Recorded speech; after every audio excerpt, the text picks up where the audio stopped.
عليكم ورحمة الله تعالى وبركاته. الحمد لله نحمده ونستعينه ونؤمن به ونتوكل عليه ونعوذ بالله من شرور أنفسنا ومن سيئات أعمالنا. من يهده الله فلا مضل له ومن يضلله فلا هادي له. ونشهد أن لا إله إلا الله وحده لا شريك له أرسله بالهدى ودين الحق ليظهره على الدين كله ولو كره المشركون. رب اشرح لي صدري ويسر لي أمري واحلل عقدة من لساني يفقه قولي. صدق الله ومولانا العظيم. بسم الله والحمد لله الصلاة والسلام على أشرف رسول الله وعلى آله وصحبه الفائزين برضا الله. أما بعد. بسم الله الرحمن الرحيم. إنا أعطيناك الكوثر فصل لربك وانحر إن شانئك هو الأبتر. صدق الله العلي العظيم. സർവാദരണീയരായ ഉസ്താദുമാർ, മറ്റു എൻ്റെ ശബ്ദം ശ്രവിക്കുന്ന മുതഅല്ലിം സുഹൃത്തുക്കൾ, ഈദ് റബീഇൻ്റെ ഈ അതിസുന്ദരമായ വേദിയിൽ ഞാൻ നിങ്ങളുമായി പങ്കുവെക്കുന്നത് ഹിജ്റക്ക് മുമ്പ് ഇറങ്ങിയതായ 3 സൂക്തങ്ങളുള്ള 10 വാചകങ്ങളുള്ള 46 അക്ഷരങ്ങളുള്ള എല്ലാ ആയത്തിൻ്റെയും അവസാനം റായിൽ അവസാനിക്കുന്ന ഖുർആനിലെ ഏറ്റവും ചെറിയ സൂറത്ത് എന്ന് വിശേഷണമുള്ള സൂറത്തുൽ കൗസറിനെ കുറിച്ചാണ്. സൂറത്തുൽ കൗസർ ഇറങ്ങാൻ ഒരു പ്രത്യേക കാരണമുണ്ടായിട്ടുണ്ട്. മഹാനായ മുത്തു റസൂലുള്ളാഹി സ്വല്ലല്ലാഹു അലൈഹി വസല്ലമ തങ്ങൾ മസ്ജിദുൽ ഹറാമിൽ നിന്നിങ്ങനെ ഇറങ്ങി വരുന്ന സമയത്ത് ബനൂ സഹ്മ ഗോത്രക്കാര് കടന്നു വരുന്ന വഴിയിലൂടെ ശത്രുപക്ഷത്തിലുള്ള ആസ് ബിൻ വായിൽ അങ്ങ് കടന്നു വരുമ്പോ ഹബീബായ റസൂലുള്ളാഹി സ്വല്ലല്ലാഹു അലൈഹി വസല്ലമ തങ്ങളെ കണ്ടുമുട്ടുന്ന സമയത്ത് ആസ് ബിൻ വായിൽ ചെറുതായിട്ടൊന്ന് കുശലാന്വേഷണം നടത്തി. ഇത് കഅബയുടെ ഉള്ളിലുള്ള ഖുറൈശി പ്രമുഖർ കാണുകയാണ്. സംസാരം കഴിഞ്ഞ് ആസ് ബിൻ വായിൽ ഉള്ളിലേക്ക് അങ്ങ് കടന്നു ചെന്നപ്പോ അവർ ചോദിക്കുന്നു, മനില്ലദീ കുന്ത തതഹദ്ദസു മഅഹ്, ആരോടാണ് നീ സംസാരിക്കുന്നത്? ഇവർക്കത് അറിയാഞ്ഞിട്ടല്ല, മറിച്ച് ഹബീബായ തങ്ങൾക്ക് നുബുവത്ത് ലഭിക്കുന്നതിന് മുമ്പ് അൽ അമീൻ അൽ അമീൻ എന്ന് പാടിപ്പറഞ്ഞ് പുകഴ്ത്തി പറഞ്ഞിരുന്ന ഖുറൈശികൾ അതാ നുബുവത്ത് ലഭിച്ച സമയത്ത് ലോകത്തെ ചില ഏതാനും സത്യങ്ങൾ അങ്ങ് വിളിച്ചു പറയുമ്പോ അവർക്കത് ഉൾക്കൊള്ളാൻ കഴിഞ്ഞില്ല. അതിനുശേഷം ഹബീബായ തങ്ങളെ തൊട്ടുകൂടാത്തവരും കണ്ടുകൂടാത്തവരുമൊക്കെ ആയി മാറിയിട്ടുണ്ട്. മുഹമ്മദിനോട് ആരും സംസാരിക്കരുതെന്ന് പറഞ്ഞിട്ടുണ്ട്. ഈ സാഹചര്യത്തിലാണ് ആസ് ബിൻ വായിൽ സംസാരിക്കുന്നത്. എന്നിട്ട് ആസ് ബിൻ വായിൽ തിരിച്ചു മറുപടി പറയുന്നു, ഞാൻ മുഹമ്മദിനോട് സംസാരിച്ചതുകൊണ്ട് ഒന്നും സംഭവിക്കാൻ പോകുന്നില്ല. അതിൻ്റെ ഭാഗമായിട്ട് മുഹമ്മദിൻ്റെ പ്രസ്ഥാനം വളരാൻ പോകുന്നില്ല. കാരണം ഹുവൽ അബ്തർ, അവനൊരു അബ്തറാണ് എന്ന് പറയുകയാണ്. എന്താണ് അബ്തറിന്റെ അർത്ഥം?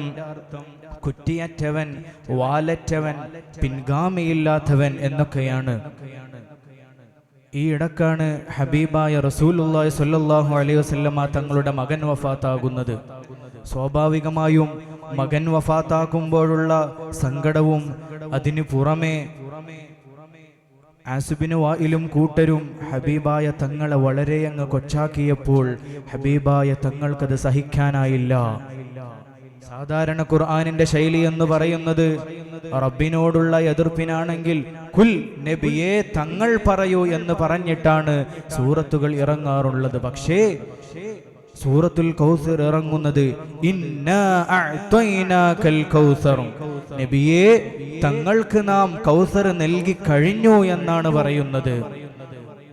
അഅ്തൈനാക എന്നാണ് ഉപയോഗിച്ചത്, യുഅ്തൈനാക എന്ന് ഉപയോഗിച്ചില്ല. കൗസർ എന്ന് പറയുന്നത് അറബിയിലെ കസറത്ത് എന്നതിന്റെ ഫൗഅൽ വസ്നാണ്. അതുപോലെ തന്നെ അതിനൊരുപാട് തഫ്സീറുകളുമുണ്ട്. മഹാനായ റഈസുൽ മുഫസ്സിരീൻ ഇബ്നു അബ്ബാസ് തങ്ങള് കൗസർ എന്നതിന് ഖൈറൻ കസീറ, ധാരാളം അനുഗ്രഹങ്ങൾ എന്ന് തഫ്സീർ നൽകിയപ്പോൾ സദസ്സിൽ നിന്നും ഒരു കൂട്ടം ആളുകൾ എഴുന്നേറ്റ് നിന്ന് ചോദിക്കുന്നു, അല്ലയോ ഇബ്നു അബ്ബാസ് തങ്ങളെ, നിങ്ങൾ കൗസർ എന്നതിന് അർത്ഥം പറഞ്ഞത് ഖൈറൻ കസീറ എന്നല്ലേ? അതായത് ധാരാളം ധാരാളം അനുഗ്രഹങ്ങൾ എന്നല്ലേ? എങ്കിൽ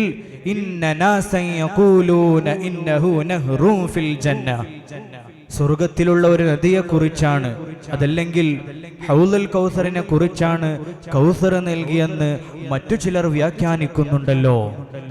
അപ്പോൾ ഇബ്നു അബ്ബാസ് തങ്ങൾ മറുപടി പറഞ്ഞു, ഞാനാ പറഞ്ഞ അർത്ഥം നിങ്ങൾ പറഞ്ഞ അർത്ഥത്തെ നിഷേധിക്കുന്ന അർത്ഥമല്ല, തള്ളിക്കളയുന്ന അർത്ഥമല്ല, മറിച്ച് ഹുവ മിൻ ഖൈറിൽ കസീർ, ധാരാളം ധാരാളം അനുഗ്രഹങ്ങളിൽ നിന്ന് ഒരു ചെറിയ അനുഗ്രഹം മാത്രമാണ് കൗസർ, ഹൗദുൽ കൗസർ എന്നത്.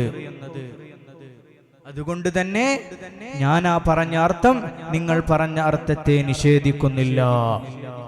ധാരാളം അനുഗ്രഹങ്ങൾ നൽകിയിട്ട് നബിയെ തങ്ങളെ സമൃദ്ധനാക്കിയിട്ടുണ്ടെങ്കിൽ ഫസല്ലി ലിറബ്ബിക വൻഹർ, നബിയെ കൃത്യമായി അല്ലാഹുവിലേക്ക് നിസ്കരിച്ചുകൊണ്ട് ബലിയറുത്തുകൊണ്ട് അല്ലാഹുവിലേക്ക് അടുക്കണം തങ്ങളെ. നിസ്കരിക്കുക എന്ന് പറഞ്ഞത് ഫർള് നിസ്കാരമാണെന്ന് പറഞ്ഞ ഒരു കൂട്ടം വ്യാഖ്യാതാക്കളുണ്ട്. അതല്ല, ബലിപെരുന്നാൾ നിസ്കാരത്തെ കുറിച്ചാണ് പറഞ്ഞതെന്നും പറയുന്നുണ്ട്. കാരണം ശേഷം പറഞ്ഞത് ബലിയെറുക്കുക എന്നാണ്. എന്തായാലും ഫസല്ലി ലിറബ്ബിക വൻഹർ എന്നതിന്റെ ചുരുക്ക വ്യാഖ്യാനം എന്നാൽ നബിയെ സ്വത്താലും മുതലാലും തടിയാലും അല്ലാഹുവിലേക്ക് അടുക്കണം നബിയെ. എന്നിട്ട് അല്ലാഹു സുബ്ഹാനഹു വ തആല ചോദിക്കുകയാണ്, നബിയെ തങ്ങളെ ആരെങ്കിലും അബ്തർ എന്ന് വിളിച്ചോ നബിയെ? തീർച്ചയായും ഇന്ന ശാനിഅക ഹുവൽ അബ്തർ, തീർച്ചയായും നബിയെ തങ്ങളോട് വിരോധമുള്ളവനാണ്, വിദ്വേഷമുള്ളവനാണ് അബ്തർ. ആസുബിന് വായിലിനെയും കൂട്ടരെയും പാടെ അങ്ങ് പിൻഗാമിയില്ലാതെ നശിപ്പിച്ച് കളയുകയാണ്. നോക്കൂ നിങ്ങൾ, ആസുബിന് വായിലും കൂട്ടരും കൊണ്ടുവന്ന ശിർക്ക് ഒരുപക്ഷെ ഇന്നീ ലോകത്ത് ഉണ്ടായേക്കാം. പക്ഷേ നിങ്ങളുടെ നേതാവ് ആരാണെന്ന് ചോദിച്ചാൽ ആസുബിന് വായിലാണ്, അതല്ലെങ്കിൽ അബൂലഹബാണ്, അബൂജഹലാണ് എന്ന് പറയുന്ന ഏതെങ്കിലും ഒരു പാർട്ടി ഇന്നീ ലോകത്തുണ്ടോ? മറിച്ച് ഹബീബായ തങ്ങളുടെ പിൻഗാമികളായി സയ്യിദന്മാര് ഇന്നും ഈ ഭൂമി ലോകത്ത് ജീവിക്കുന്നു. ഹബീബായ തങ്ങൾക്ക് നൽകിയ സൗഭാഗ്യം കണ്ടില്ലേ? ഓർക്കൂ നിങ്ങള്, ഹാസിബിന് വായിലിനെയും കൂട്ടരെയും പാടെ അങ്ങ് നശിപ്പിച്ചുകൊണ്ട് അതാ സ്പോട്ടിലങ്ങ് മറുപടി കൊടുക്കുകയാണ് കൗസർ കൊണ്ട്. ഹബീബായ തങ്ങളെ ഒരുപാട് സ്നേഹിക്കാൻ നമുക്ക് ഭാഗ്യം നൽകി അനുഗ്രഹിക്കുമാറാകട്ടെ എന്ന് പറഞ്ഞ് എൻ്റെ ഇളയ ഭാഷണം ഞാൻ ഇവിടെ അവസാനിപ്പിക്കുന്നു. ദുആ വസിയത്തോടെ വആഖിറു ദഅവാന അനിൽ ഹംദുലില്ലാഹി റബ്ബിൽ ആലമീൻ. അസ്സലാമു അലൈക്കും വറഹ്മത്തുള്ളാഹി വബറകാതുഹു.